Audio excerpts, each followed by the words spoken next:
Hey folks, how y'all doing? It's Will here, back for another fight card prediction. We're going to be breaking down UFC 183 from Las Vegas, Nevada, as Anderson the Spider Silva makes his long-awaited comeback as he faces off against Nick Diaz in a pretty exciting matchup in the middleweight division. If you think Anderson Silva wins this fight, thumbs up. If you think Nick Diaz wins this fight, thumbs down. Overall, I think the main card is very, very good. I like the preliminary card as well. There's a couple of good fights on there. And on the Fight Pass fights as well, there's a couple of decent scraps down there as well. Only a few short hours until UFC on Fox 14. You can check out my picks for that video on my page. So go check them out there. So let's get straight into it. We're going to start off in the middleweight division. We have Thiago Santos against Andy Enz. Andy Enz is 7-2. Since coming into the UFC, he hasn't looked great. Lost to Clint Hester. Lost a split decision to Marcelo Ramirez. Doesn't have very good striking. He doesn't really have any kind of skills that jump out at you. And maybe when he goes to the ground, he can be a little bit good down there. But nothing that really jumps out to me when I watch his fights before the UFC and in the UFC. As he faces off against Thiago Santos here, coming off a loss to Uriah Hall at UFC 175, I believe. Totally shouldn't have been in there with Uriah Hall. Didn't really do much. Before that, he knocked out Ronnie Marks with a beautiful shot to the body. Just a great sound when it hit the body. Finished him with punches. Before that, he lost to Cesar Ferreira by a submission as well, I think it was. He's a lot better on the feet. I fully expect him to hurt Andy Enz on the feet. I know he was against Clint Hester was Andy Enz, and Hester has got some heavy hands as well. I think Santos can catch him in this, and I'm going to go Santos, and I'm going to go first round. I think he's going to take him out fairly early. Next up, we've got Ricky Monstro against Eldemar Alcantara. Ricky Monstro coming off tough Brazil. He was on the Chelsea Sun season. Came into the UFC. He did alright in the show. I think he got to the semis. Lost on there. When he came out, his first fight in the UFC was against Pejao. Now this guy is a killer, is Pejao. We've seen it. I think he got knocked out in 20 seconds. He got hit with a right hook, went down, that was out. And we've seen what Pejao can do. He did it to Igor Prayats, and the guy has big power. When it goes to the ground, this guy's got submission skills for days. I think he's got 5 of his 7 wins are via submissions. Eldemar Alcantara's coming off a loss to Kenny Robertson, where he kind of got out grappled a little bit. I've been going back and forth in this pick. Both, I think, have pretty similar skill sets, but I'm just going to go with Alcantara. I think he's just got that bit more experience on the big card in the UFC and kind of overall fighting in many divisions in Brazil. So I'm going to go Eldemar Alcantara. Onto the featherweight division, we have Diego Brandao against Jimy Hettes. Now this is a matchup I'm really looking forward to seeing because I am a fan of Jimy Hettes. I watched him live at UFC in Manchester, Machida versus Munoz. Met his girlfriend, who's actually really nice. She's pretty cool, and I actually got a glove from her. She gave me a glove, and although I didn't get it signed by Jimy, it was a very nice gesture from herself. And yeah, it's great to see him back in here. He hasn't fought all that much. He lost to Brimage. He beat Rob Whiteford. And I can't remember who he lost to last time out. But I know he lost. Let me see. Dennis Bermudez, which is not a bad loss in that division by any stretch of the imagination. A guy who's predominantly I think 10 of his wins are by submission and 1 by decision. Diego Brandao coming off 2 losses, but they are against credible opponents in Dustin Poirier and the notorious Conor McGregor. In Dublin, when I was there, when you seen him walking around now, he's a really nice guy. He was with he had a great team that were really nice, and we went forward and spoke to him. He was actually in the streets of Dublin down by the Temple Bar, and he was fantastic to talk to, but you could see that it wasn't going to last very long. It was after the weigh-ins on the Friday, so if you can survive the first round with this guy, I think you can win. But I actually like Diego Brandao to win this fight overall here. I think when he gets to these kind of caliber of people He usually gets a decision, he scrapes out a victory. Once it kind of goes above that, he loses. But it's going to be close. A lot of people I'll see probably be picking Hettes.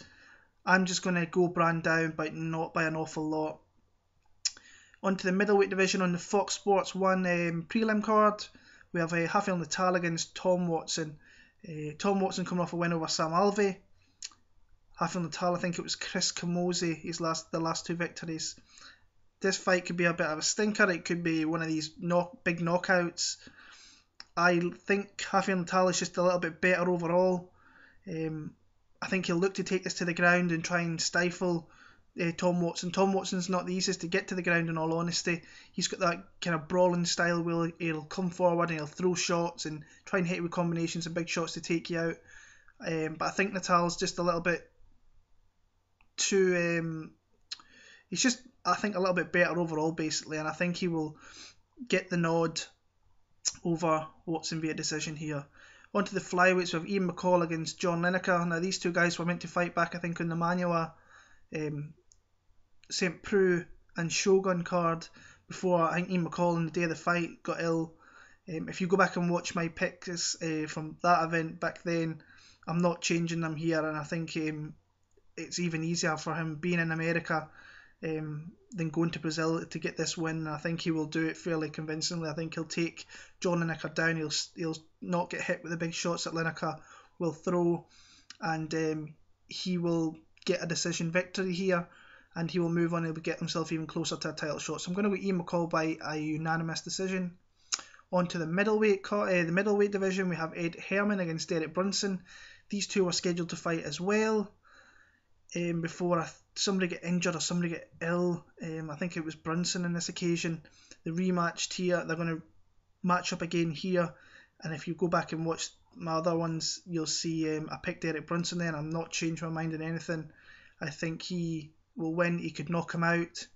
I think Herman's chin, although it's fairly good, I think it is deteriorating a little bit, so I'm going to go Derek Brunson by a late TKO in the third. And on to the main event for the prelim card, which is a really good fight. It's Miesha Tate against Sara McMann. Now, Sara McMann's coming off, I think it was a win over Lauren Murphy last time out, and Miesha Tate beat Rin Nakai, and before that Liz Carmouche. But I think Miesha Tate is kind of, as much, I'm a pretty big fan of Miesha Tate, I have been for many years. I think she's starting to, I'm not sure, she's just going back a little bit. I didn't think she beat Liz Carmouche. She didn't really do much against Rin Nakai, who is pretty much a muscled up 115 pounder. If she never had the muscle, she'd be in the strawweight division. Against Sara McMann here, she's going to have somebody who's going to want to take her to the ground and just really keep her down there, hit her, pepper her with shots and get a decision. And I think she'll do it fairly easy. If you look at Ronda Rousey, I know she's elite in the judo aspect and the grappling aspect, but Sara McMann is as well, and I can just see McMann taking her down. It'd be nice to see McMann's, if she's improved on her feet a little bit. Looking at this match, I love Miesha Tate to win, but I think Sara McMann is going to get the nod by a decision. On to the main card, a really great fight to start off the main card. We have Jordan Mein against Thiago Alves. Jordan Main's coming off a beautiful win over Mike Pyle. Thiago Alves is coming off a win over Seth Brzezinski. In that fight, Alves took a lot of punishment from Brzezinski. Brzezinski was very game in that fight, took a lot of big shots, a lot of big leg kicks. But in all fairness, Thiago Alves did look fairly good as well, and he's a guy who's been around for a long time. He's won big fights, he's beat big opponents. But I think the new kind of age fighter in Jordan Mein can cause him a lot of problems. I think he can take him down, and I think he can more than hold his own on his feet. He's pretty rangy for a welterweight as Jordan Mein. He puts combos together very well, and he initiates into the clinch very well too. If he can catch Alves in that and maybe take him down, I think he can win this fight. And I'm just going to lean towards Jordan Mein. Love to see Thiago Alves win. I'd like to see him make another run in that division because I think he could do well. But I'm going to go Jordan Mein just by decision. On to the middleweight division, we have Thales Leites against Tim Boetsch.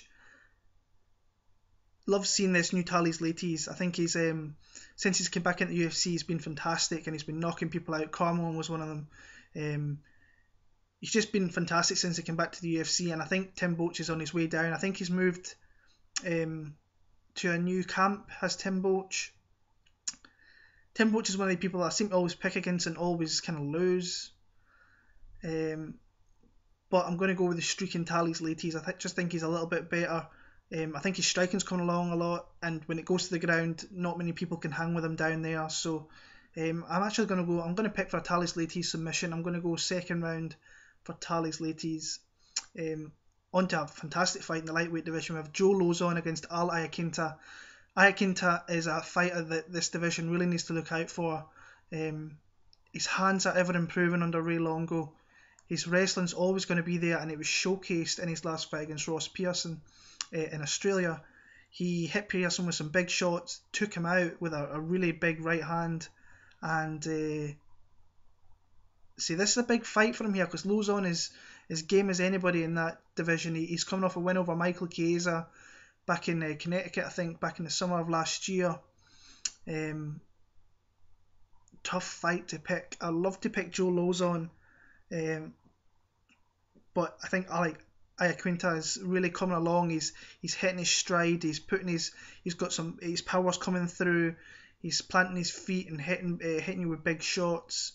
And if he ever needs to go to the ground, he's got that wrestling to rely on. One thing with Iaquinta you got to keep your eye on is that sometimes he leaves his neck out there, and he did get caught. I think it was Mitch Clark.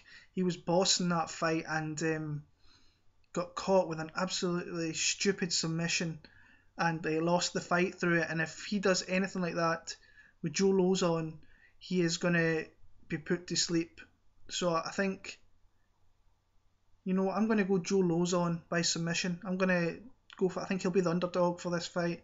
So I'm going to go Joe Lauzon by submission in the second round. On to the co-main event, we have the welterweights Tyron Woodley against Kelvin Gastelum. Now, Woodley, beautiful knockout of Dong Young Kim in Korea. Not Korea. Where was it? I think it was China. Could be wrong. Macau, I think it was maybe. And Kelvin Gastelum's really streaking in this division. Beat Nicholas Musoke. Beat Jake Ellenberger last time out in Mexico, where he picked a beautiful right hand and took Ellenberger down and submitted him. Showed vast improvements in his footwork, his combinations as well coming on. He's very crisp with his jab, and he's one of these fighters that I think once he realises how good he actually is, he's going to really be big in that division, and I don't think he's far off a title shot.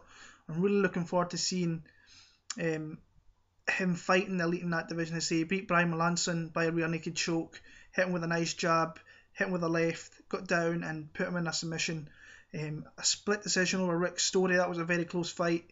Musoke held his own with Gastelum for most of that fight. Kind of troubled him a little bit, but came through with a unanimous decision victory. And the aforementioned Jake Ellenberger, he did very well against. Woodley gasses fairly badly. Gastelum is always going to be there. Woodley's going to look for that big shot. I think that Gastelum is he's a better striker. He's not Woodley's got the more power, but I think Gastelum's got the more kind of natural power. I think once he hits you and it lands on your chin, you're in trouble. I like Kelvin Gastelum. I think he's going to do this via decision or maybe a late finish in the third round. So Kelvin Gastelum is my pick there. And on to the main event of the UFC 183 pay-per-view, Anderson Silva against Nick Diaz. Now, when this fight first came out, I wasn't a big fan of it. I'm not particularly the biggest Anderson Silva fan. Respect the guy to the utmost with what he's achieved in the sport. Not particularly the biggest Nick Diaz fan, even though I think he's pretty fun to watch. I just think I think Anderson Silva couldn't ask for an easier fight coming back off that horrific injury against Chris Weidman where he snapped his leg. Nick Diaz, he's always going to be in your face and he's always going to be there no matter what, and his combination punches and his accumulation of punches, his accuracy of punches is second to none, but I think Anderson Silva is going to be too quick. It'll be interesting to see if Anderson Silva uses his kicks, if he's got over the mental side of that injury that occurred, because the Diaz brothers are probably the worst people in the UFC for defending their legs, getting kicked out from underneath them. See Nick Diaz against Rafael dos Santos. As I say, Nick Diaz is always going to be there. If Anderson Silva comes on with his head switched on, I think he's gonna school Nick Diaz all day long. But I've got a funny feeling that Diaz is going to come into this fight and he's going to put his pressure on, and he's going to get in Silva's face, hit him with a few good shots. Hopefully, I can see Anderson Silva kind of moving, getting out the way, and just pretty much pissing Nick Diaz off and hitting him with shots, moving. So that means I'm going to go with Anderson Silva via a unanimous decision here. It's an interesting fight, but I think Anderson Silva wins it all day long. So that's my picks for UFC 183.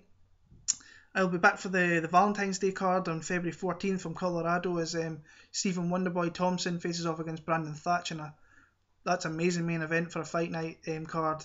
Come follow me on Twitter, BigBilber7MMA. Like, subscribe and comment to this if you could. I'd like to shout out to the regular guys I play counter move with. I win the pay-per-views, so I'm winning this shit here. Best believe that. Part and Shot MMA guys, go follow them. They've got a great podcast. And please go and follow at Kingdom MMA on Twitter. Check out the website. I write my betting articles for the guys, and they've been great for me. So go give the guys a follow. So I'll be back for that card in a couple of weeks. Take care, and I will catch you all later.